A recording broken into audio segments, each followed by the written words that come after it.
Says we are live there and should be coming up. Hello, this is Eric with the Ultramarathon Mindset page, and have a couple of my friends, special guests tonight.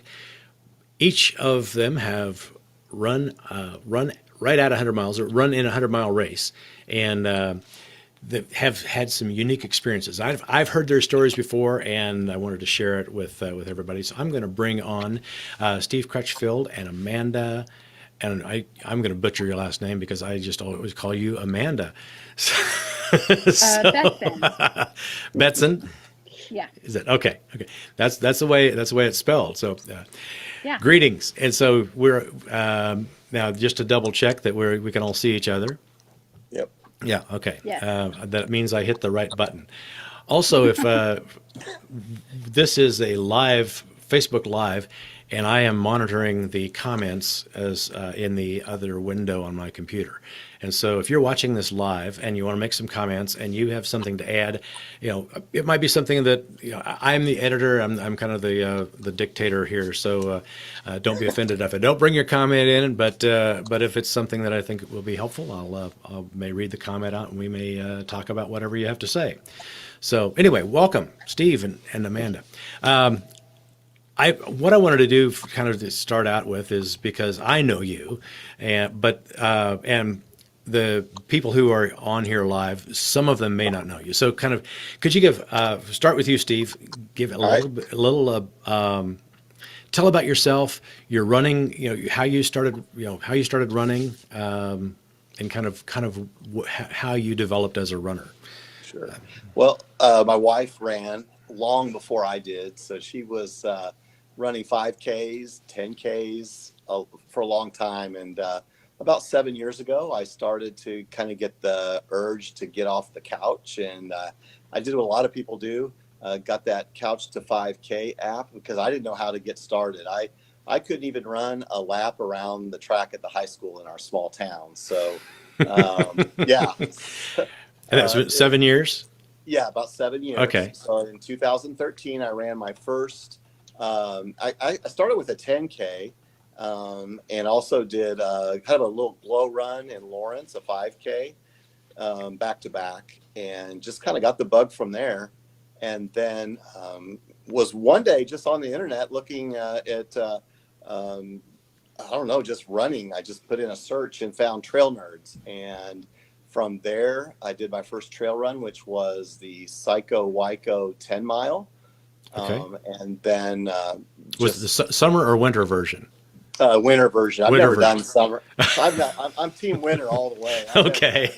Yeah, I'm definitely team winter. So yeah, never done summer. But so from there, then just started increasing my distances and started running with people who just encouraged me and kept saying, you can do more than that. You could do 10. If you can do 10, you can do 20. Mhm. If you can do 20, you can. You know how that goes. If you Yeah, do 20, yeah. you can do. Oh, yeah. Your friends, Yeah, your running friends enable you. They're like, it's like giving you drugs, right?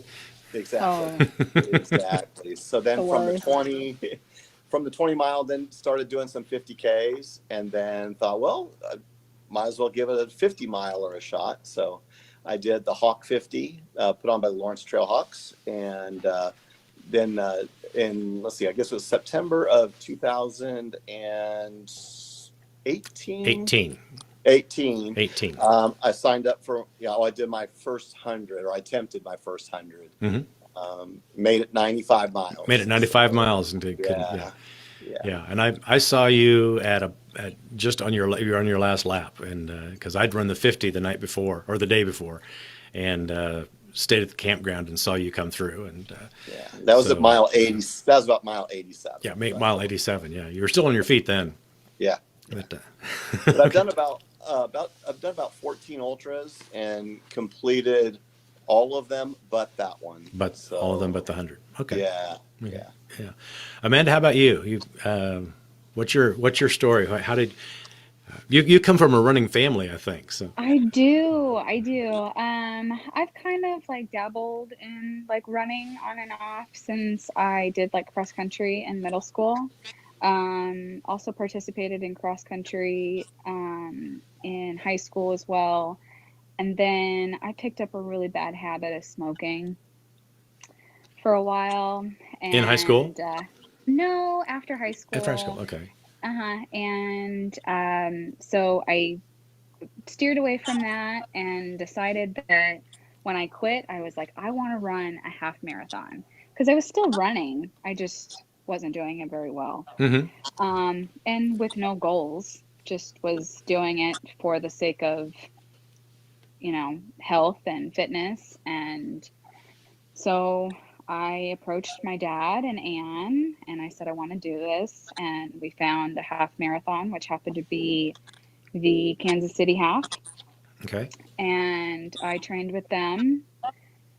And that October, I think that was 2012 that I did that. Okay. So back in 2012, I ran my first half marathon. And that following December, a couple months later is when I did my first trail run. I did the Alt Chili run, and it Okay. was snowing, and there was tons of snow down, and it was one of the most interesting days of my life, which has led to so many other interesting days. Um, from there, it was like, gung ho, everything and anything I can possibly do to run the next distance. That following summer in 2013, I ran my first marathon, and by the end of that year, I had run another marathon, and then did my first 50K, and I just kept chugging along, checking off the next distance, whatever it was. And then this year, in January, I finally completed my first 100-miler Mm-hmm. Mm-hmm. in Arizona. Yeah. But before that, you had a 100-miler that you didn't complete, I remember. Yes, I didn't. My my first attempt was back in October at Pumpkin Holler in Oklahoma, and I made it about 71 miles before I decided that my day was done with Mm-hmm. with Mm-hmm. that attempt. And I So believe I met you on the road at about mile 60. we met many times on Well, that road, we Eric. met many times, but I mean, but the real thing was at mile 60, uh, Yeah, around yeah, there. around there, because we were both struggling at that point, and Yes. yeah, you had issues with your back, and I had a foot that was like felt like someone stabbing a knife in it. Yeah, So yeah, I remember that, and it was also in the middle of the night, so a lot of things it going on. was. So That was my first time running over 14 hours. I okay, had never experienced any time, like I had not gone further than that. but you had Um, done the 50 miles mhm. earlier before the Pumpkin Holler. You'd done a 50 mile at the Hawk. Yeah, Uh, several times I so had this we all actually. have the Hawk at Lawrence in common. We've all been on that trail a Oh, couple of times. yes. So yeah, yeah. And I remember because I think I was running at the Hawk, and you came in just before I left, if I remember right, for my third loop, or maybe not. Yes. Yeah, yeah. I think you came through, Yeah, but we had both just come in from our second loop, and you were gearing up to go back out for your third. yeah, yeah. I remember that. So okay, well, so each of you talked about getting that you started off in a small amount, and then kind of the thing of the next distance was kind of like a carrot out there, or or a siren. I don't know what the metaphor would be good. So what was it that intrigued you about having to go, trying to go farther and farther? What was the idea behind that? Well, I think for me, I had never done an individual sport before. So growing up, I always played team sports. And so it was always me against, me and a bunch of guys against another team. Hmm. And so with running, you get comfortable with the distance and you're starting to compete really against yourself and to see, okay, I've done that. I feel comfortable with that. What else can I do? What Hmm. more can I do with the right training? And that's kind of what motivated me, is just to get out and try more and more and see how far I can go. Hmm. So, For me, my response is quite different, actually. Like I said before, I've never played any sports besides participating in cross country or track in high school. Um, but after I did that first half marathon, and I think that marathon, there was just this like sense of accomplishment in myself that I had hmm. never felt before with completing these distances. And um, this is pretty vulnerable for me to share, but that's not something that I can say that I've felt a lot in my life. Hmm. And so being able to do something that was solely mine and that was hard and a lot of people weren't doing Hmm. was really where I was going with that. And um, yeah, Okay. so So so each of you, I mean, and myself included, hit 50 miles first. And had you, well, Steve, you did 50 miles one year, and then said you do 100 the following year, Right. Yeah. and that's kind of an easy thing to do, is like, because you get excited and you're like, yeah, I'll do it. And Amanda, you did 50 miles in September, and then you were going to do 100 in October. Was that, mhm. had you done 50 miles before that? Yeah, I Okay. had. Okay. So you were familiar Um, with 50-mile distance before you made the jump to 100. yeah, I had done it a couple years prior, but I had also run quite a few, like two or three, four 40-mile distance races, and probably I really I'm not for certain, probably over 10 or 12 50Ks. Okay. So I had done quite a bit before, um, and was pretty. My goal was never to run a 50-mile race. Like before I knew what a 50-mile race was, I wanted to run 100. Okay.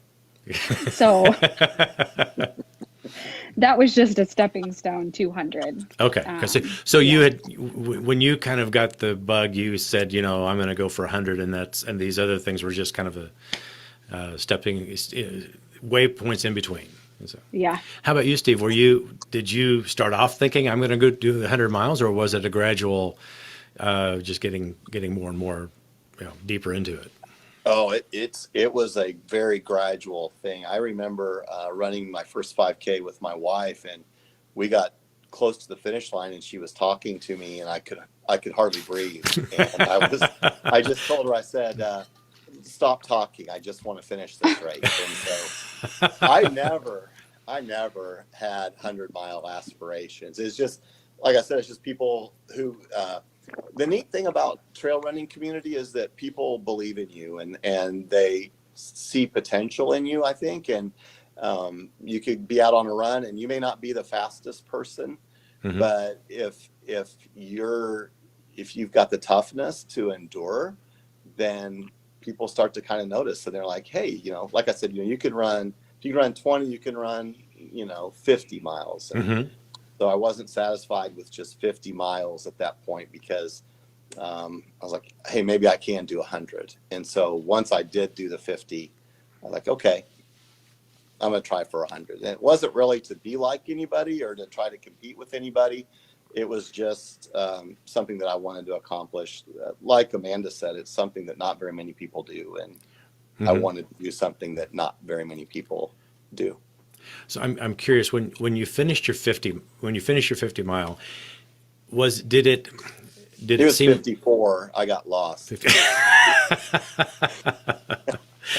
that's common among trail runners. Yeah. Yeah. It's like go for the extra mileage. Yeah. But did it almost feel like it was too easy? Um, Not too easy, but but there was you wanted more of a challenge than just 50 miles, or was it? yeah, because I think when I still had something left, at the end of the 50, I, I was a little sore, but I wasn't It emotionally wasn't. You crossed drained. the finish line and said, this is the Yeah. farthest I can go." Yeah, No, no, I, yeah, I knew I could go farther yeah. if I had the time or if I had signed up for If you, a greater race, right? yeah. Yeah. The reason I ask is because that was my experience. Was I when I ran the 50, I it was like a week later. I was talking to Amanda's dad and Ann, and said, I think I'll do the 100 next year. And of course, if you throw that out there to trail running friends, they'll say, well, of course you can run 100 next year. I mean, Especially, Yeah. especially my parents. Mhm. They are the ringleaders Oh for yeah. encouraging people to do really bad good ideas. well, Yeah, it was Ann. Your dad's your stepmom, is that how you? my stepmom. Yeah, Yeah. yeah, yeah. Ann is she came running down the trail for my first ever 50K, and I was trying to get into this, and she met me like a quarter mile into, and I told her, I says, I don't have enough to continue. She goes, oh well, let's sit down, we'll talk about it. And she got me out of the aid station with a minute to we just lost Steve. Uh-oh. He's back. I could. I've got. There we go. I see him coming back. Okay. Okay. There we go. We're back. Technical difficulties. Yeah, that's fine. That happens. But yeah, and so my first ever ultra was DFL. They were having to wait. They were having to slow down and picking up the flags behind me to let me finish. So yeah, it was. But yeah, it was That happened to me at my 100. the 100 the one in Arizona. Yeah. Okay, yeah. Yeah. Well, I let's. had never experienced that before. And, after they first caught up with me, they were like, well, we'll just hang out here for a while, and give you some time to get back up ahead. Because we don't want to keep encroaching on you. And I've never like sweeped before either. You've never what? I've never sweeped a course. Oh, okay. A lot of people will like volunteer to race to sweep the course, but Hmm. I've never done that before. But I think that they have a really hard job, Oh yeah. just like kind of moseying along back there, like just out there. I mean, this was a 20-mile course that they had to just in the heat of the day Hmm. in And they don't Arizona. and they don't want to rush you either. They want you to enjoy your race as much as possible. And that's hard to do with Yeah. somebody picking flags up behind you. Yeah. Oh, I was in full misery. I mean, at that point anyway. So, I mean, it was what it was, but they had caught me at like one of the worst points. So, Yeah. I And was you'd experienced that same kind of thing a few months before at the Pumpkin Holler when you. Well, I mean, as oh far as no. the misery was This is the. totally different. This is Oh, totally different. okay. This was I've been awake for 30 plus hours. I'm tired. I'm done with this Hmm. kind of, misery that everybody experiences, that far into a race. Um, I was sitting on a log, just like ready to. I was telling Joey, I was like, they can medevac me out of here. I don't care how much it costs. I have insurance. I'm done. But he wasn't letting me do that. He wasn't So, like he was going to continue make you continue. So oh yeah, I'll just compare the difference. I mean, you ran the Pumpkin Holler 100 and experienced some. I mean, you experienced some severe pain and really physical breakdown. And you weren't able to continue. So yeah. what was different between that, where you knew that my race is over and I'm not going to finish, versus the the tiredness and the soreness that you were able to eventually push through? What was the difference for you? This course was remote. If I'm being totally honest, you guys, this course was remote. There was no driving in and picking you up. There was no like walk a mile to this road. It just didn't exist. That Okay. wasn't part Okay. of this course. Um, I had to go to the next point, and then I had to keep going to the next point to get out. Hmm. So there Um, wasn't even a pickup at the aid station. I mean, if you got to an aid station, no, there wasn't like access. So I mean, yes, but they had like a real like heavy duty like 4x4 vehicle. Like I think you would have had to be like broken. okay. Yeah, like broken. Otherwise, I'm not really sure though. Um, Also, at that point, I was, I had two people other than my husband that had flown to Arizona during a snowstorm here in Kansas City. Hmm. Um, they drove up to Omaha to get a flight out of Omaha into Phoenix, all the way to come and help me with this race. Hmm. And Joey and I had spent money to get there, and that was all like going through my mind too. Like I've come this far, whatever mile I was at. I've dragged all these people with me. Like I can't not finish this. Yeah. Yeah. So Yeah. that was the That's difference. yeah. That makes a difference. Yeah. Yeah. Well, Steve, I'd like to talk about your experience with the 100. You were, I mean, you when I saw you at mile what 80 something, Hmm. I mean, you looked tired, but you still look you didn't you didn't seem like you were going to have any problems finishing. And then somewhere in the next 10 miles, Yeah. you just yeah, your Yeah. back gave out. Yeah. Yeah. So So to, when you saw me, I was coming down Bunker Hill, which is kind of like a cross country portion of that course. hmm. So it's wide open and it's pretty much just grass. And I was doing pretty well until I started to come back down the hill, and then Ann Hollis was pacing me at the time, and I was starting to bend over, and you can see it in photographs now. If you look at pictures, I can Hmm. look at that and go, "Oh man, that is started to happen right there." So by the time I got into Was that it eighth, was it a what's that? sideways bend or was it like a It forward? was forward and a little bit listing to the right. Okay. I've So you can, seen people There was a like that. there was a guy at yeah. Pumpkin Holler, the race that Ann and I ran, and he was almost 45 degrees. Hmm.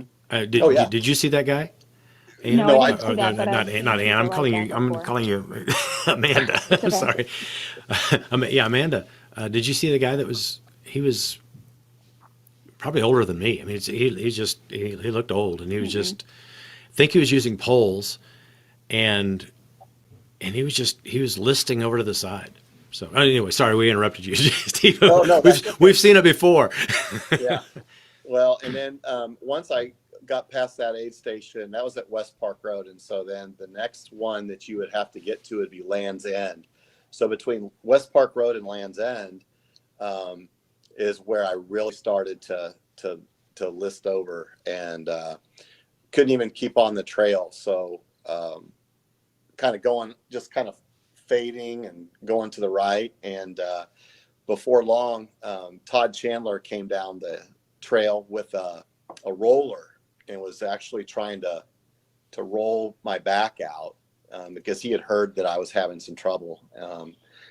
And finally, we got about, I guess it was 5 miles out, and Todd stopped me and he said, "Hey, man, we're going to have an adult conversation right here." He said, "You are hurt." And he said, "I don't know if we can go on like this for another 5 miles." And I think about White Trail, and White Trail is super technical at Clinton Lake, and I've run that Terrible. 5 mile stretch since then several times, and it was kind of validating to me, thinking, yeah, I couldn't have made that. I would have had to have crawled in, and it would have taken a long time to get that accomplished. So,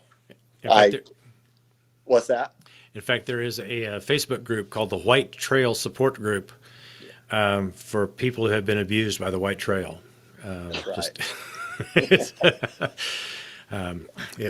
Especially after last year, it was they changed it. There was more of the White Trail on the Hawk 100 last year because there was so much of the course flooded, and so there were a lot of people who were kind of beat up by the White Trail. So they did. Jordan Zimmerman is watching us live, and he has something to say for you, Amanda. He says he would rather have a race that has no other choice than have a bunch of chicken exits. Oh, absolutely. I mean, definitely. You know, and I think that was like part of the reason, like, going into the aid station that I dropped at Pumpkin Holler. I told my dad, at least I think I told my dad. It might have been a thought in my head that I didn't voice. But I think I told him that I need to get my stuff and get out. Otherwise, I'm not going to leave this aid station. Mm-hmm. And I got in that aid station and made eye contact with Anne, and I just like crumbled to a million pieces. There's just something about like your people and like having that like safe space, like, and that's why I don't think that I'll ever have them, or when I say them, my parents, or my husband, like pace me again, because they're too much of a crutch and like safe area for me. Okay. Like I would never ever had said to a friend of mine or either of you, like, I'm done. Like, you guys wouldn't have let me. You wouldn't have let me quit. But they did. They did, because I just kept crying. So, So I guess, yeah. I know, Steve, you and I have talked about, and you said that Todd said you can't go on. I mean, you had your pacer saying, you've got the will, you've got the drive, and you're trying, but you just need to pull the plug. I do want to say Todd still left it up to me. He definitely didn't say you can't go on. He said you need to really think about whether you want to go on or not. And at that point, I really had to say, you know what? There's a tree stump that I can sit on right there, and they sent word back and brought a car around and were able to walk into the trail and get me out of there. So no time did Todd ever was he like totally giving up on me. It just came to the point where I just physically couldn't go on anymore. Yeah. So and Steve, like, it's a weird place to be in when you just decide, like, especially that far. Far. I mean, I wasn't even as far as you were, and just to be that far along and just say, like, nope, this is done. This is done. To make that decision was like I was in more agony over that than like my back. when I decided to pull the plug on mine. Yep. Mm-hmm. Yep. I can totally relate to that. And just sitting there waiting for help to come back into the trail was the loneliest time I think I've ever had as a runner. Just, Yeah. but I knew I was done too. And there was some satisfaction in that too, knowing that I had tried as hard as I could. And when your body just eventually gives out, there's really nothing you can do at that point. It's not like, No. you quit because you were hot, or you quit because something was sore, but you could still run. I could not go anymore because the back went out. And then 2 days later, I found out that I had a tibial fracture. So I don't even know if I was running on a fractured leg or not. At some point, I guess I was. Mm-hmm. So I don't know if that had a whole lot to do with it either. So there was that. Mm-hmm. Yeah. Yeah. And you spent a couple of weeks in a boot after that. So Yeah, 6 weeks. So there was some discussion about whether you had the fracture first or the back. The fracture caused you to walk funny and throw out your back. Mm-hmm. About that. Yeah. So Amanda, looking back, do you think you could have gone on? Do you think your back would have cleared up if you'd have continued going? I haven't played that game. You haven't played that game? Okay. No, I haven't played that game. And that's actually not somewhere I really want to go because the decision was made and it's done and I can't go backwards with it. Well, I mean, it's because I guess the reason I asked that is because you said if it had been Steve and I who were pacing you, you would have tried to continue. So would you have pushed yourself farther until you were just physically unable? I mean, like Steve pretty much did. He pushed himself to where he's like, this is as far as I go. Would you have risked? Would that have been a risk? I truthfully don't know. I truthfully don't know because my back I did have some issues with my back for weeks after that race. And even, I would say actually even like months.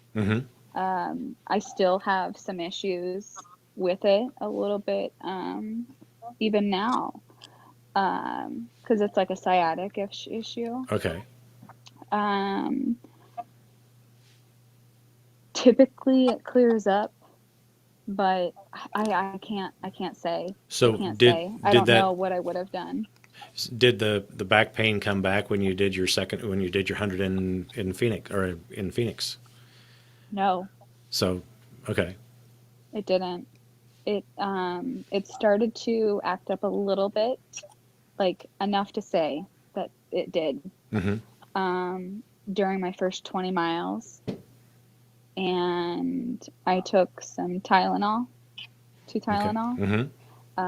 Joey didn't want to give me Tylenol yet, but 20 miles, that's kind of early to be popping Tylenol.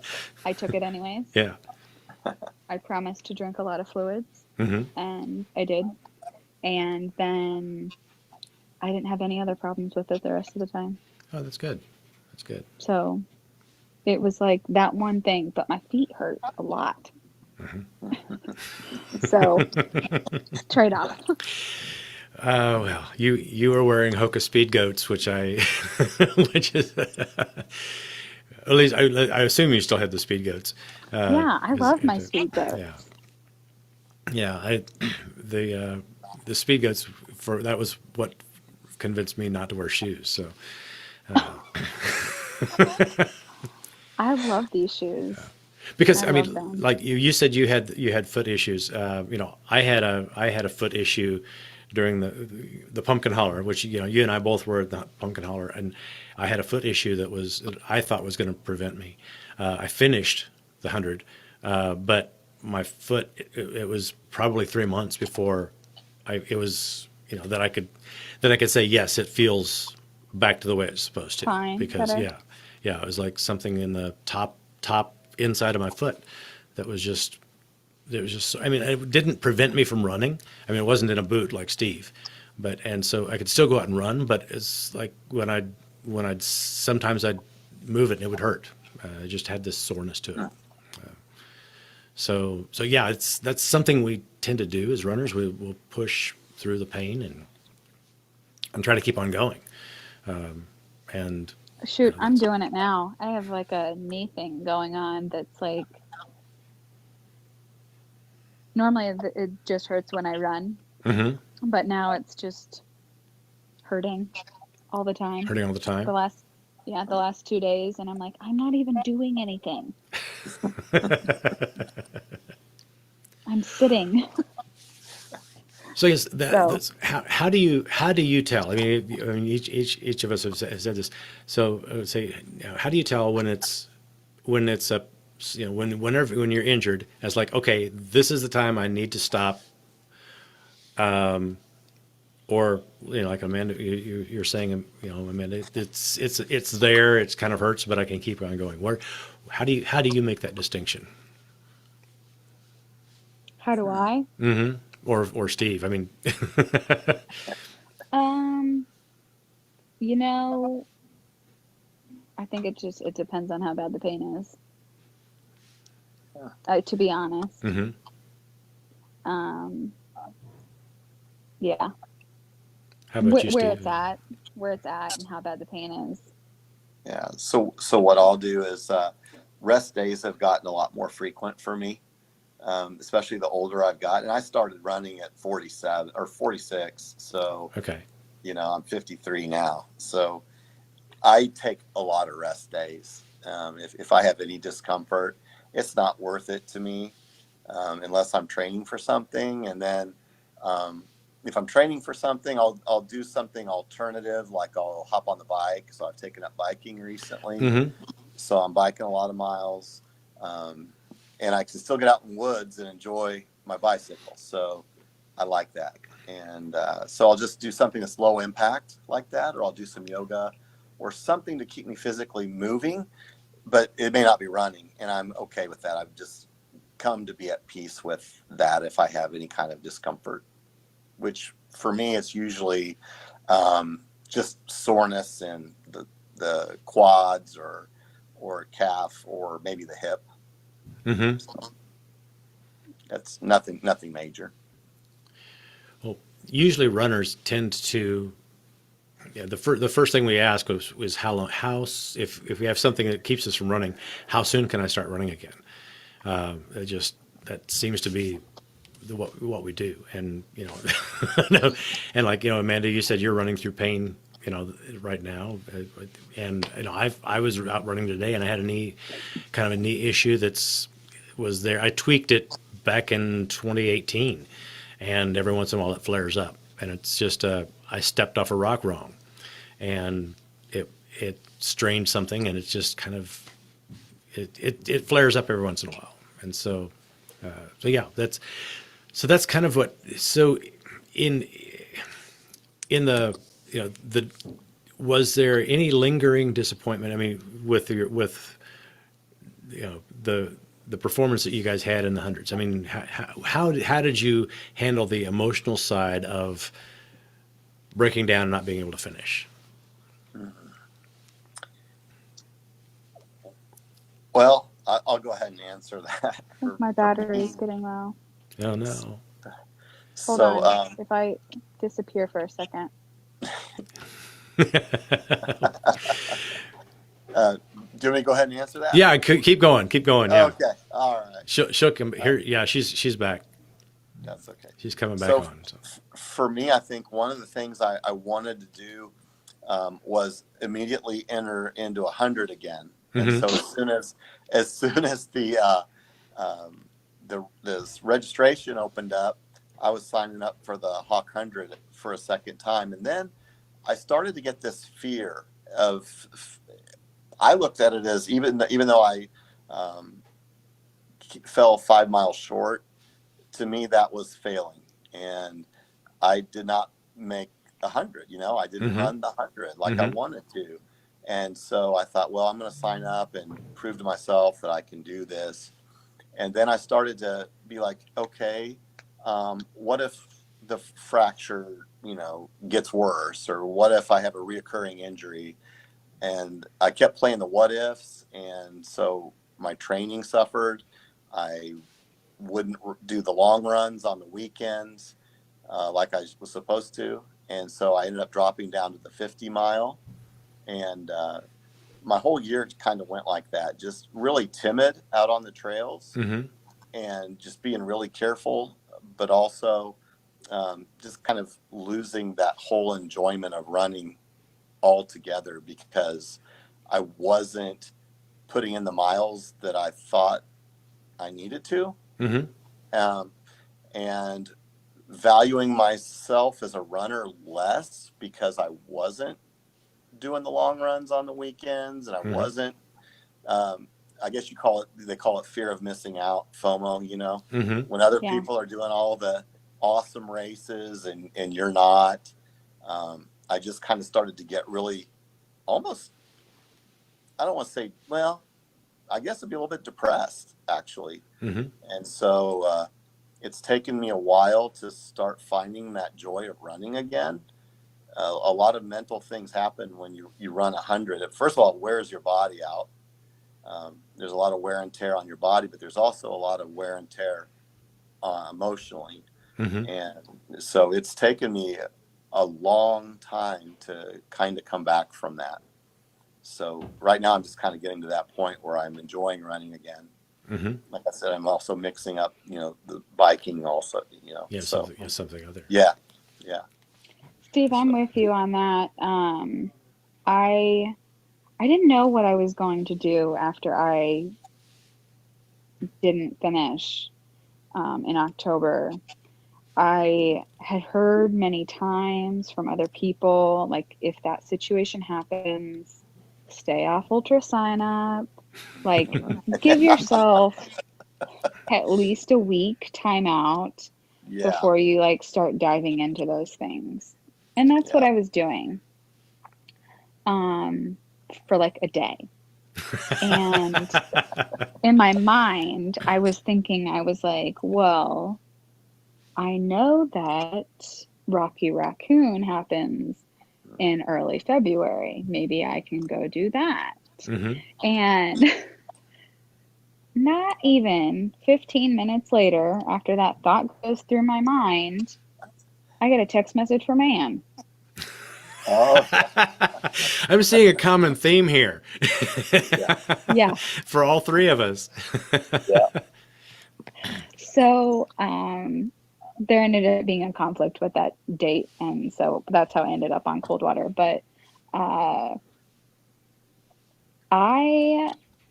didn't necessarily feel like, I mean, I did have that feeling of like I didn't accomplish what I set out to do, but I was choosing to look at things differently because I could and I should have been.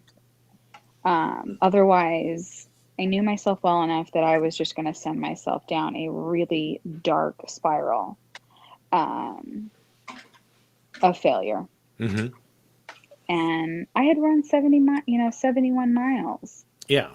And at a really good pace. I mean, every time I saw you, your pace was right on, and everything was clicking for you. it was until it wasn't. Yeah. Well, that's typical of running 100 miles. Yeah, It goes well until it doesn't. And I've thought about it. I've thought like, well, maybe, I went out too fast, or I was going too fast, or, all of these things. And maybe I did. I don't know. I can't go back and like stew over that to try and figure it out now. But I am really proud of what I did that day. And, I ran the furthest distance wise I had ever at that point. Also time wise, and choosing to take away those things over the quote unquote failure of not completing what I set out to do was just something I had to do to keep myself moving forward. And that is something I'm really proud of as well. Because that was really big for me. I could have really just harped on not finishing. but choosing to see something different and deciding to follow through with that was pretty big. Yeah. Was pretty big on itself. But my 100 that I did finish, I didn't finish technically within the time required. How much time did they give you for that one? 32 hours. 32. Okay. And it was like 33 and 22 minutes, I think, Okay. was what it ended up taking me. So was there quite a bit of elevation in that one? More than there was at Pumpkin Holler, and the course was long, Mm-hmm. like all trail races. It was like 104 miles, Okay. not 100, Mm-hmm. and so. Yeah. But I didn't care. I mean, I set out on that last loop, which was there was 5 20-mile loops, and I knew when I was leaving. They said you have 3 hours to make it 11 miles. Mm-hmm. And at mile 80, I was like, there's no way I am doing that right now. Yeah. But so I sent Joey back to the finish, or to the start, like after we had set out, like just 2 minutes. We weren't far, and I said, go ask them if I'm going to get like kicked out of the state of Arizona for continuing on, or am I just going to be like, if I choose to go on without any aid from these people, like what's going to happen? Mm-hmm. And I just decided right then, Mm-hmm. like, that's what I'm doing. You want to do it? And I have to say that I think the only reason that I decided to do that was because a few weeks earlier, Teresa, she decided to do the same thing at Back 40. Mm-hmm. And she wrote this like really great race report about it, about how she, they were about to pull her from the course, and she was like, no way. Yeah. And so I think that like subconsciously I was just like, I can do this. Mm-hmm. Like, why couldn't I? Like, why can't I? So. Yeah, and ultimately you're not running for anybody else except yourself. And so Yeah. The medal, it's nice to get the finisher's medal. But yeah, if you don't, you don't. I mean, I'm going back hopefully for the Hawk this year, because it's a cool buckle, and and I want to complete that race, but yeah, that's you do it for yourself, not for anything else. So yeah, and to that, for people who enjoy medals and buckles, that's really awesome. I'm just not somebody who does. Those things are all in a drawer at my house, and I don't ever look at them after they go in there. It's really like in my mind and in my heart, and I did those 100 miles. It doesn't matter to me that I only did it my way, I guess, and not the right way. My ultra sign up says I DNF'd that race, so that hurts because I didn't. But yeah, and yours does too, Steve, right? You have you have a DNF for the Hawk, yeah. Yep. And so do I. And that there's some races that have shorter distances, they'll bump you down as in fact, I think last year for the Hawk 100, there was so much the heat was so hot that there were several people that signed up for the 100, and then they got to 50 miles and says, I just can't go any farther. And so they gave him credit for it. But if you started the next loop and were trying to go for the 100 and didn't make it, you got a DNF. And so that's right. Yep. Yeah. So that was, but yeah, that's just something about the DNF that feels like you've got unfinished business. And I know you said, Steve, that when the last time I talked to you, you kind of said like, I'm okay, I don't need to do 100. So has that changed for you? Well, it did, Eric. So I am signed up for the 100 again. I haven't told a whole lot of people about it because I Well, don't now want to. everybody knows Now because it's everyone on Yeah, knows, no, Facebook. right? Yeah. yeah. But I guess if we're lucky enough to be racing in September, then yeah, I'm going to be giving it another shot. And we're kind of doing this really fun stage race right now to Hmm. try to keep us all busy, and so that's helping a lot. That has Getting, been that getting has some been miles fun. in. I've Yeah. and that's kind of made me think that I may try to do somewhat of a run streak, because on the rest day I did some running as well. So I'm going to just see if I can make this into a streak and see how I feel. But Yeah. yeah, so for anybody who's not in the Kansas City area, we're part of a running group that we're doing a virtual stage race, and so each day there's a mileage requirement that we have to run. And are you doing the bicycle as well, Steve? I'm doing the ride and run. The ride Yeah. and run. Okay, so yeah, you could do bicycle only, you can do run only, or you can do a combination. And Mhm. and Amanda, are you in the stage race as well, or You did you? know, I signed up for it with intentions of doing it, but right about that time, my knee really just started giving me a lot of problems. So I can't You run consistently at all right now. Um, Last day I ran was on Saturday. I really wanted to get out today and yesterday, hmm but it's hurting too much, and Today was cold. it's not. It was It was cold cold. and windy. Yeah, and I was fortunate enough to run Sunday morning in the rain before it was rainy and cold, and so I had rain and mud, but just it was still warm. So, but yeah, the stage race is it's patterned kind of after the Tour de France, and so we have to run, and that has been I've enjoyed that. So So sorry you could. Yeah, I'm watching everybody you're with a lot watching of everybody. FOMO. Yeah, Yeah. yeah. Well, my plan, Steve, is to join you for the Hawk 100 as well, and so that's Awesome. that's. I had originally, That's fantastic.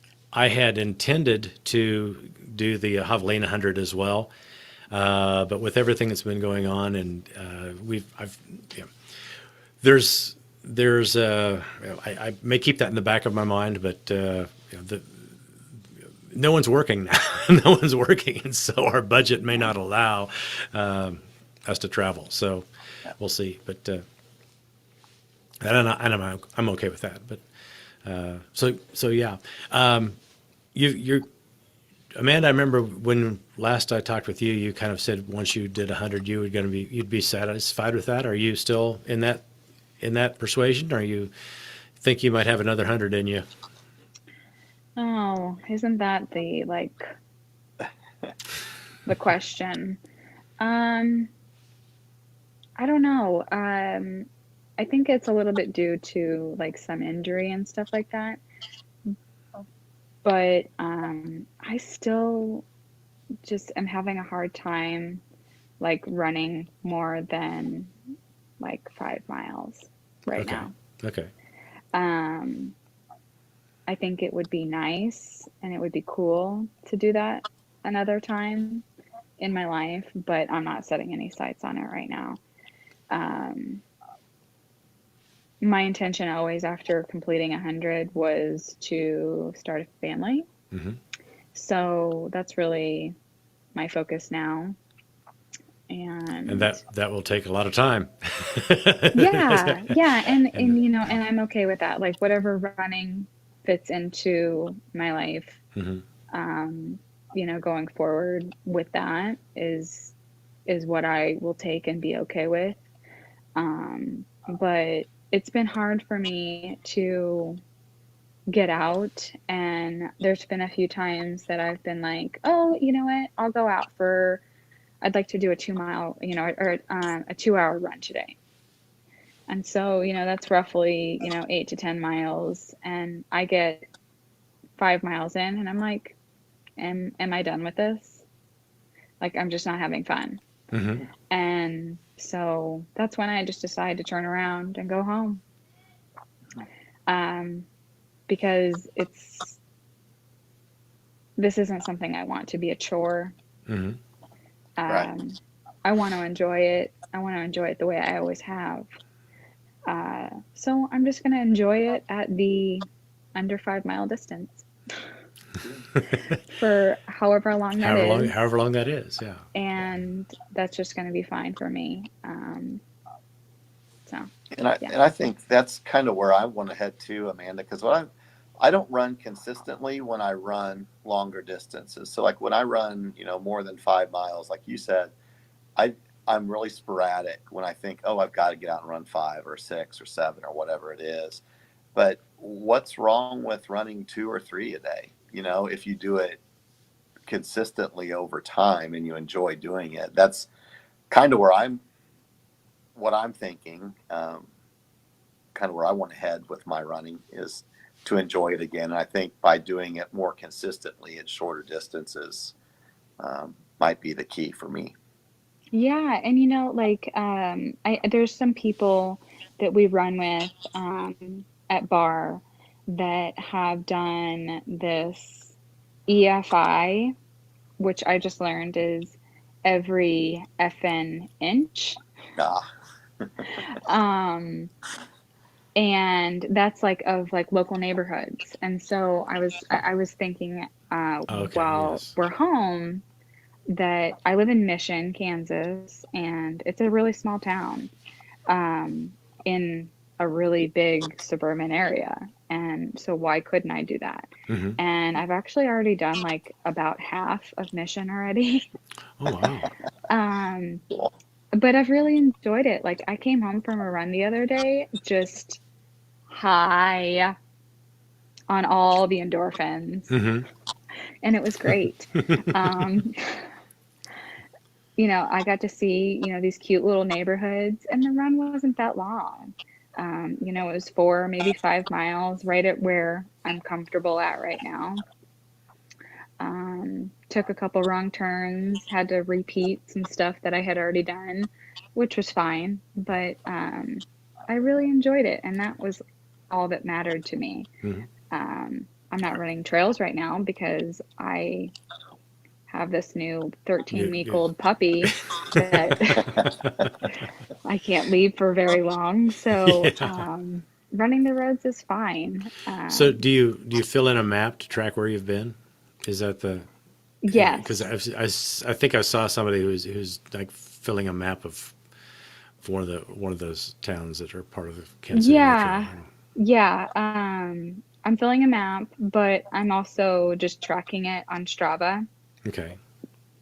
I've been building the routes before I go. Okay. So on my watch, I just upload them onto my watch and then I follow my watch where it tells me to go so that I um, am able to accomplish this faster. Hmm. Cool. Yeah. So Steve, you said you were you're looking for the fun. Um, what were you? I mean, you were running a little bit when it wasn't fun. Was that how did you get through? How did you kind of come through? And what kept you going? I guess is of saying like, I Uh, don't really want to give up running, but it's not as fun as I want it to be. yeah. So So I would attribute that to my wife, who, you know, she she always encourages me not to compare myself to others, which I have a tendency to do. And so if you're in this trail running community for any length of time, there are some incredible athletes mhm. who Oh. And that was going to be such a great point. Yeah, it That's going to was. be such a great thing. Oh Oh well, no. hopefully he will make it back in. But yeah, and then he To he what he to had the what he same. was saying though, I have some thoughts on that as well. And I mean, there really are some great athletes in our trail running community, but also, I mean, just all over the place. And it is really easy, no matter at what stage in distance or experience you are as a runner. It's easy to get caught up in, oh, well, I have to do the next thing, or I'm Hmm. not doing enough, or I'm not running far enough, or I haven't been running as long.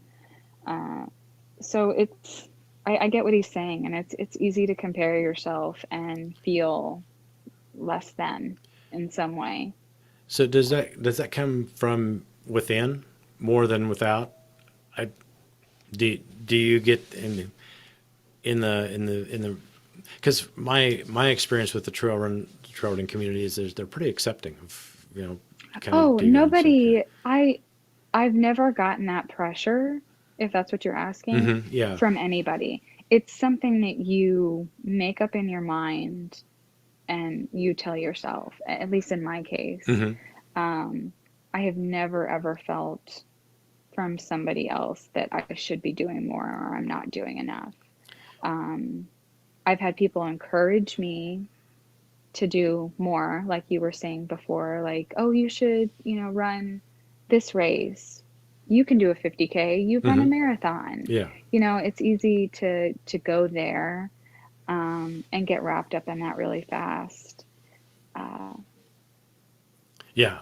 Yeah. And that's I found that I found that as well that there's also because I'm newer than either you or Steve, and just there's a level of insecurity just because of not kind of knowing my place and not knowing not knowing the races where people are good about just throwing out the name of a race, and it's like I wasn't familiar with, and yeah. it's easy to kind of feel like you're on the outside without anybody really intending to make you feel that way. So, well, I'm Yeah, if you wondering. don't know all the information, it's definitely easy to get that way pretty quickly, Yeah, to not be in the know. yeah, yeah, and to feel like it is, and then that you're not keeping up with other people or not not doing enough. But it just that's typical human feelings, and I think Yeah. that's fairly common, no matter who you are or what you're involved in. It's really easy to just get to feel that insecurity, and it happens to all of us in one way or another, I think. And I think even high performance athletes, I mean, people who are at the top of their game, or people who are running the fastest, and the people who are outstanding athletes have the same feelings, and it's just that's just part of, and managing those emotions is part of what helps you to be successful. I mean, that really kind of that's your level of you know being okay with who you are, is a big, to get to that point. That's a big step, because it was for a lot of people, they seem to get it early in life, and some people it takes them a lot longer. Like in my case, I was just it took me a lot of years to figure out to be okay with who I am, and not feeling so, not I still compare myself to other people, but it's not as bad as I used to be. I think it's natural. It's a natural, like, human nature, quality. Like, it's you know we've always wanted what somebody else has. Hmm. Yeah, yeah, and and feel like they're doing it better, or they're smarter, and when you really find out about when you really get to know people, you find out, yeah, they didn't have it figured out any more than I did, and Who has it figured yeah. out? Yeah.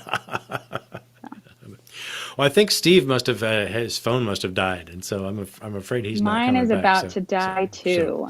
I've got so 10% left. so we've been about an hour and 10. So thanks a lot, Amanda. I'll have to email Steve and tell him. Oh, it says that Steve joined. So but I don't see him popping up on the screen yet. I don't There, know. there he is. We'll bring him back on, and then we'll say, yeah. Audios. When So, you switch from laptop to phone right beforehand, you don't uh-huh. know how much battery your phone's going to have. I apologize for Yeah, that's that. okay. Ah, I figured it was I figured it's a battery issue. Now, Steve, you were in the middle of saying something profound. Oh, Do you remember what it was? yeah. So I think you were asking me, how I got over the not wanting to run Hmm. and finding the joy again in it. And I was talking about my wife encouraging me and not comparing myself to others because, again, just talking about, we run with such incredible people who, you know, can run a long way. And a lot of them are younger than me, quite honestly. um, but I tend to want to compare myself to them, and you can't do that. You got to go out and just run for you, run for yourself, run for the enjoyment, run for being healthy. Be thankful you've got the ability to run. Period. It Hmm. doesn't matter how fast you go or how far you go. That you just get out there and do it. When absolutely. when your body is moving and there's a flow. It's just a great feeling. And there are times when it feels like your legs are out, you just lead. But then there's other Yep. times you feel like your feet are just light as a feather, and you just and the, those that's what running is about for Yeah. me. So, but well, hey, thanks for coming back on. I'm glad you were able to finish your thought because because Amanda's It was, battery's about to die, and we've been about an hour and 10, and I didn't want to keep you longer. I thank you for the extra for thank you for the time of doing this. well, I had fun. It's Thank great. you. It's What been else great. are So, we doing? what's that? That's true. That's true. I was like, And oh, somebody wants to do something with me and I can put it on my schedule. Yes.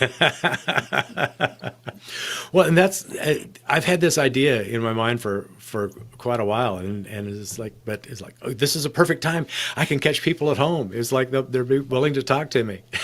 Yeah. So, If anybody says that they don't have time, it's a lie. yeah. Thanks a lot for being here. I appreciate and you and I really I'm honored to count you guys as my friends, and Oh, it's part of the part of the community, and you guys are very special, and I'm glad to share this with you. Thanks for telling about your feelings and all of that, because sometimes it's a little bit awkward, but I well, appreciate thanks for that. having us. Yeah, thank I you, feel Eric. especially, thankful. Yeah, So yeah. thanks for asking. Yeah, I appreciate it, and I'm hoping that we can get out and run together, because I sure enjoy seeing you guys on the trail and hanging out with you. So We will have the Thank biggest party there ever was when we can all yeah, be in and each other's presence yeah, again. for the people who like hugs, I mean, there's gonna be gonna be a lot of those I passed around, I'm sure. know. Yeah, I like hugging people. yeah, yeah, I do. yeah. I enjoy that too. It's just, but thank you again, and I'll close this down. And I can't like kick you guys off, so Oh, we have to hang up. so you'll have to close your browsers to actually end this. All So right. Sounds good. thanks again. Appreciate. Thanks, Eric. you. Bye, guys. Talk to you Bye. later. All right. Well, if you are watching this live still, I appreciate you being here. This has been fun, and each time I hope to get a little bit better and a little bit smoother at doing this, especially the tech issues. But even with the lack of tech, the things that go wrong, it's live, it's Facebook, it's a casual conversation, and like any running event, anytime you go out and run, especially if you are an ultra marathon runner, you know that there's things aren't going to always go right, and you just kind of know that you're going to roll with it, whatever happens. So that's kind of what this is about: is trail talk. And if you're watching this and have made it all the way through and aren't familiar with what this page is about, this is about developing an ultramarathon mindset, talking specifically to ultramarathon runners and what it takes to go the distance, what it takes to both physically and mentally get your body and mind working together so that you can do and accomplish the things you want to do. And and for a lot of us, the challenge of running an ultramarathon, to run a far distance, is because the outcome is not guaranteed. That's, a marathon isn't easy. 26.2 miles, that's a long ways. But so many people can do that. It's within the realm of possibility without a whole lot of effort, uh, relatively. It's something that almost anyone can do. But running ultra marathons, even if you're in shape, even if you're prepared, even if you've done everything that you can do as far as your training and all of the planning, there's always something that could go wrong because the outcome is not guaranteed. So that's what an ultra marathon, that's the appeal of running those distances, because there's always a chance of failure. There's always a chance that something can go wrong. And that's part of why I wanted to have Steve and Amanda come, is because when those things happen, when there's injuries, when there's things that happen that you can't finish your race, the emotional, mental processes of dealing with that feeling of failure is something that we have to be prepared for. And so that's part of life. That's part of running ultramarathon. We all have to deal with that. It is that kind of mindset of being able to be flexible, to bounce back, and even if it takes a little bit of time. But that's what this is about. This page is about. That's what I'm about, is to help people have an ultramarathon mindset so that the mental side of running and having the body and mind work together can give you the maximum performance. Thanks for watching this. This is going to be an ongoing, my plan is to hopefully be on Wednesday nights instead of Tuesday nights. Some people won't be able to have their schedule match up with that, and so it's going to be flexible, but I'm going to try to plan on Wednesday nights, 8 p.m. Central Time, daylight savings or standard, whatever, whenever the switch is. But 8 p.m. On Wednesdays is kind of going to be the time I'm shooting for. But if you're a part of this page, if you follow this page, I'll have announcements, if reminders, whether it's the standard time of Wednesday night or whether it's another time. But I wanted to have this weekly. I've got quite a few other people that I've talked to, some people that I'm really looking forward to talking to coming up. So bookmark this page, so that you get notifications, and come back and see us again for another episode of Trail Talk, where we never know where the conversation is going to lead. Thanks for watching. See you next time.